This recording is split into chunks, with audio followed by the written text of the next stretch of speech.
Olá pessoal, estamos de volta.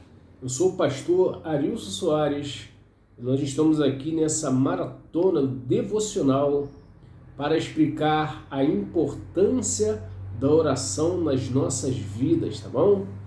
E hoje nós vamos estar mostrando a oração de intercessão, como essa oração é importante.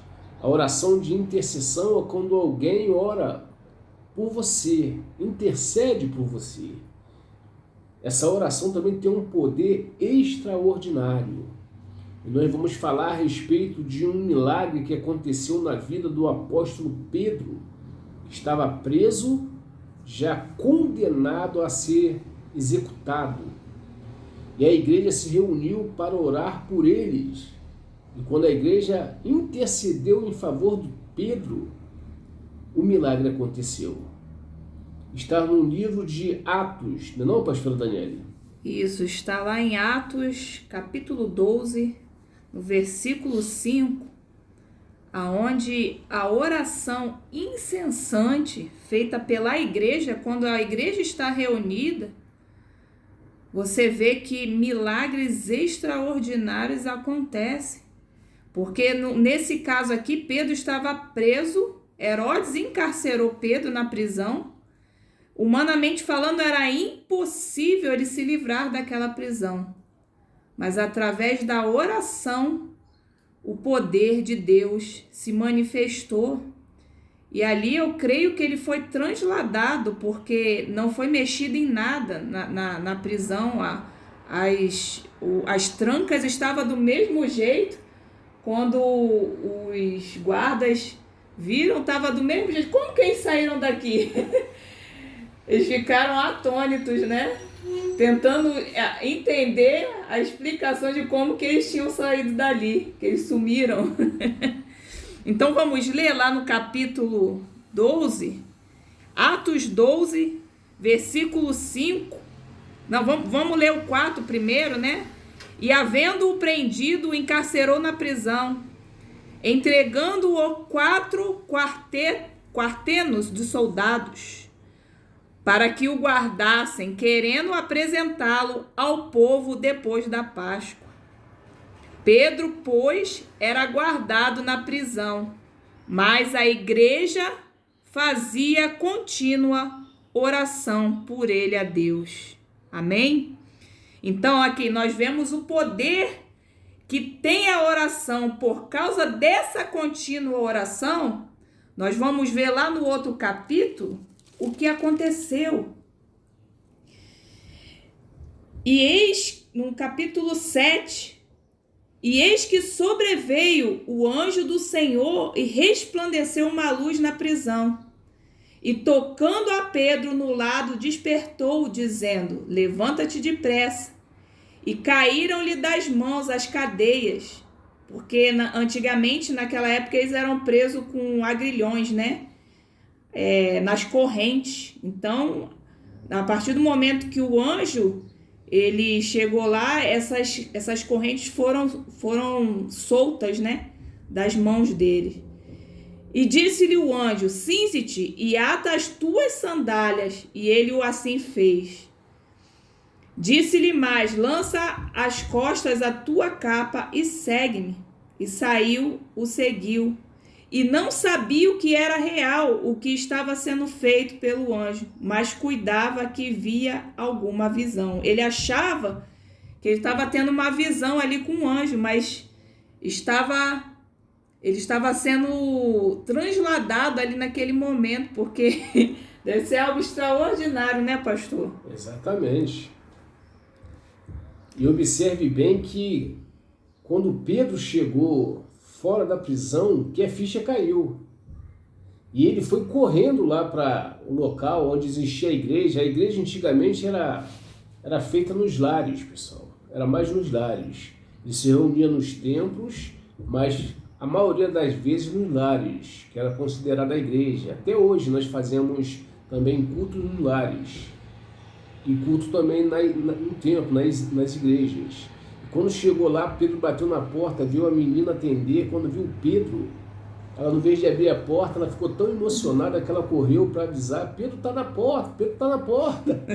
O pessoal que estava orando, para você ver o poder da oração, estava orando Pois ainda. é. Oração incessante, começaram a orar de manhã, já tinha anoitecido e estava lá clamando por Pedro. A oração não pode cessar. E isso está a partir do capítulo 12. Só vou ler aqui rapidinho, pastor. E considerando ele nisso, foi à casa de Maria, mãe de João, que tinha por sobrenome Marcos, onde muitos estavam reunidos e oravam. E batendo Pedro à porta do pátio, uma menina chamada Rode saiu a escutar. E conhecendo a sua voz, de alegria não abriu a boca, mas correndo para dentro anunciou que Pedro estava à porta. Amém? E todos, nesse momento, né, todos correram para a porta, porque eles não... Inacreditável, né, o que aconteceu. Porque eles né? diziam: não, menina, você não ouviu Pedro? É o anjo dele que está na porta. Não, mas é Pedro. Insistiram tanto que ela foi ver, e quando viram, era Pedro que estava lá, livre e glorificando a Deus. Vocês entendem a importância da oração, pessoal? A oração tem um poder tremendo de mudar a vida de pessoas. E a oração não pode cessar. Eu não sei como é que está a situação da sua vida, o que você está passando, está enfrentando, mas creia, Deus quer dar a você o livramento, Deus quer mudar a história da sua vida. Por isso a importância da oração. Se você não orar, nós estamos repetindo isso várias e várias vezes para você entender. Se você não orar, não tem como um milagre acontecer. O milagre só acontece através da oração, da intercessão. E nós estamos aqui também para interceder por vocês.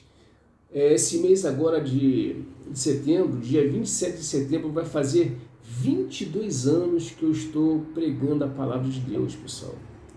Ainda existem pastores remanescentes, pastores sérios, embora tenha muitos pastores que estão causando muitos escândalos, denegrindo a obra de Deus, causando escândalo mais escândalo através de prostituição, de corrupção, de vícios, causando mal tremendo para a igreja do Senhor Jesus.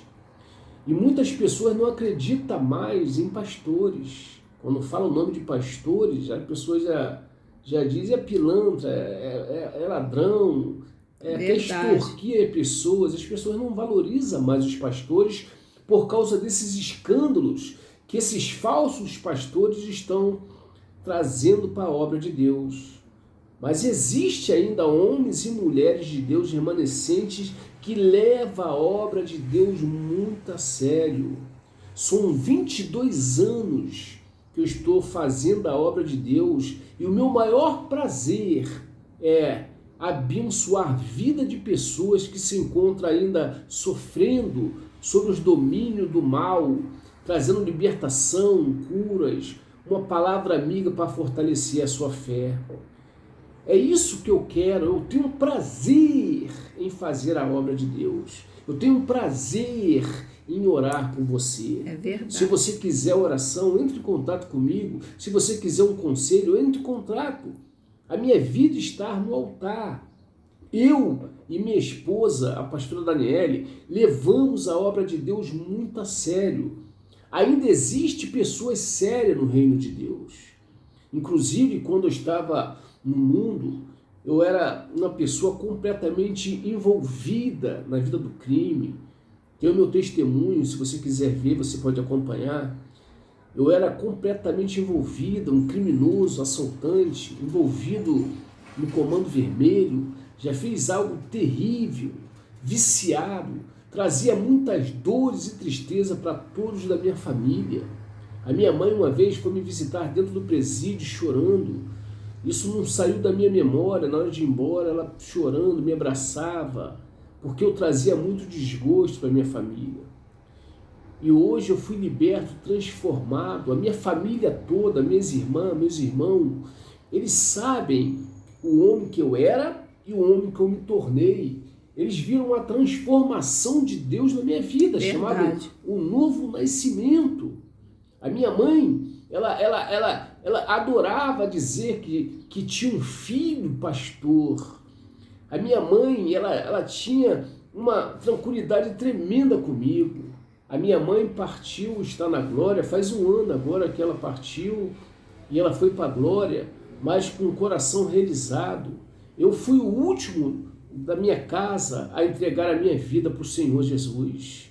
E quando eu estava conversando com a minha irmã mais nova, a Alda, e no momento que a gente estava ali conversando sobre a minha mãe, a Alda falou algo que mexeu muito comigo. Ela falou: irmão, a minha mãe falava para mim que ela sentia um orgulho tremendo de você. Quando a Alda falou isso, as lágrimas veio. Poxa, que algo tremendo. Minha mãe partiu sentindo orgulho da transformação que Deus tinha feito na minha vida. E hoje, né, pastor, até as tuas irmãs, elas não te chamam pelo nome, elas chamam de pastor. Elas não chamam pelo nome. Inclusive, a Alda fala para mim: pastor, você é um grande homem de Deus, para você ver a seriedade que eles verem, né, no mover de Deus na minha vida, porque eu levo a obra de Deus muito a sério. São 22 anos que eu vou fazer na presença de Deus, 22 anos sem me corromper. Minha esposa está aí, nós estamos casados há 17 anos. Não tem pessoa melhor para falar do marido do que a esposa. Verdade. Não tem pessoas melhor para falar da esposa do que o marido. Então ela me conhece, ela sabe. E ela não pode passar a mão na minha cabeça, porque ela não pode ser conivente aos erros. E de uma coisa eu sei, que a sua maior prioridade é a obra de Deus. Em primeiro lugar, em tudo, né? Porque eu tenho um prazer, eu amo fazer a obra de Deus. Porque Deus me transformou. E é isso que eu quero que você entenda, pessoal.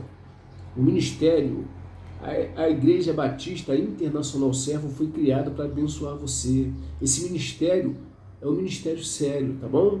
Ainda existe remanescente de Deus. E eu posso te afirmar que eu sou um deles, tá? A obra de Deus é levada muito a sério aqui dentro desse ministério. Se você quiser entrar em contato comigo, nós vamos deixar o contato para você entrar em contato. Quiser oração, quiser também uma palavra amiga de conselho, nós estamos aqui para lhe ajudar. Compartilhe esse vídeo. Se você não é inscrito no canal, se inscreva, tá bom? O vídeo ficou um pouco estendido hoje, mas era importante falar sobre isso. Que a paz do Senhor Jesus esteja contigo e com todos da sua família, em nome de Jesus. Amém.